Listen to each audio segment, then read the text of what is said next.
Well, hello again, my friends. Today we are in another ICON FJ. Specifically, we are in an FJ44, number 129. I like seeing those numbers get up there. Feels good to have accomplished so many. Let's see. This truck is loaded.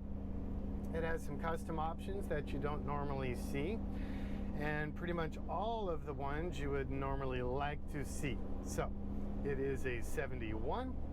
It is finished in a brand new ICON color. In fact, I have to name it. So what do you guys think the name should be? In keeping with our kind of organic, earthy names. So we got volcanic black, quartz white, sand tan, Sierra brown, stuff like that.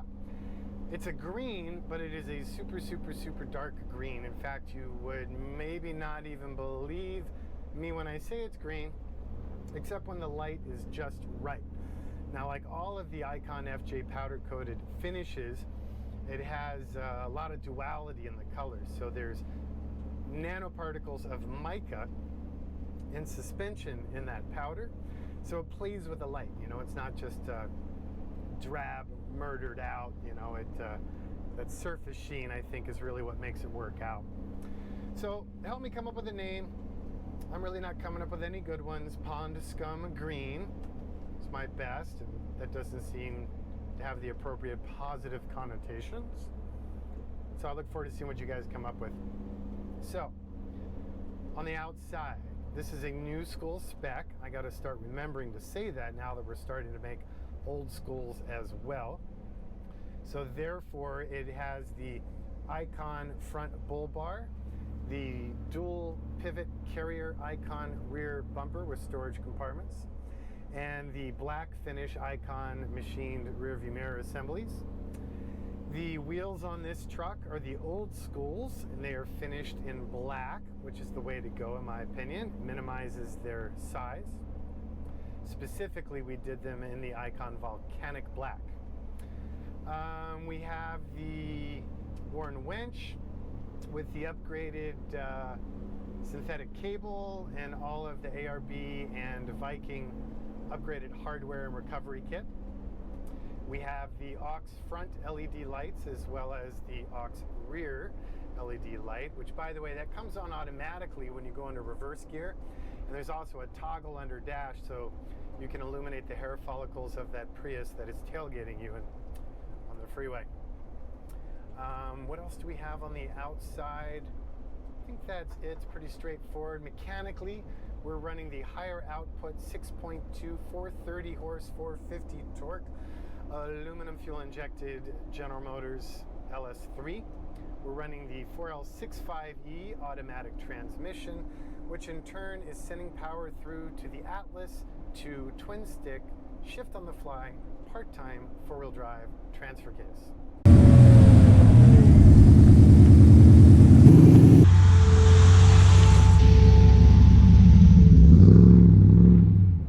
For axles, you got the Dynatrack axles, Dana-based 60 series in the rear, Pro Rock high pinion, and in the front it's the ICON Special Formula Dynatrack Dana 44. We're running the ARB locking differentials in the center of those diffs, and on the outside ends of those diffs you will find the ICON Sport Brakes by our buddies at Brembo. Those brakes are hydro boosted and they work really, really well. By the way, some people ask, why don't we do ABS? Well, part of me would love to, just to get those stopping distance max numbers. But the reality is that ABS off-highway, off-road, can be downright dangerous.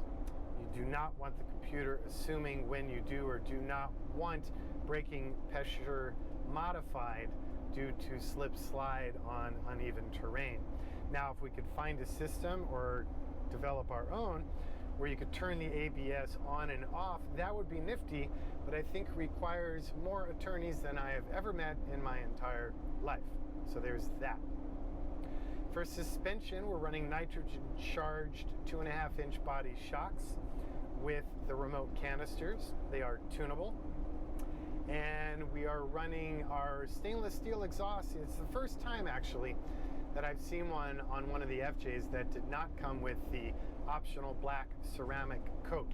So it's actually kind of cool because you'll see the coloration and it'll look kind of nifty as it wears in, but it's just raw mandrel bent TIG welded stainless. On the inside, there's some more custom touches. You've heard me speak of Morin-Gilles before, Morin-Gilles. They're one of our preferred leather suppliers. They're back east in Virginia, and they sourced this super cool leather for us. So the client wanted some leather that had some nifty worn-in patina that would remain active and fun, but it's also UV stable. So that's what we did, and I think it looks good. I'm kind of having a little bit of a hard time with brown interiors in the FJs because there's so much black highlighting, but I think by doing the custom carpet instead of Chilowich, kind of helped that relationship work out a little bit better. We're doing seat heaters in the first and second row bucket seats, and in the third row this time we're doing the jump seats. Those are the side facing, fold up when not in use. Work out really nice, keep your cargo floor nice and open. We're also running the sport pedals, the sport brakes, I did mention that, the ICON fire extinguisher, typical ICON wheel with a spun pewter emulet in the middle. Finally ran out of the old F knob, so this has the new and recently improved F knob, as well as the push, pull, open, close dash vents, which I'm really happy with. The usual ICON new school gauge cluster and face panels, all machined. Yeah, I think that's about it. So as always, I will thank you for your time. I really do appreciate your attention. Your support means a lot to me and the whole team at ICON. Any further questions, reach out to us. You can do it old school by telephone, 818-280-3333. Instagram is ICON4X4. Facebook is Jonathan Ward or ICON4X4, and Twitter is ICON Design. Thank you so much. Be well.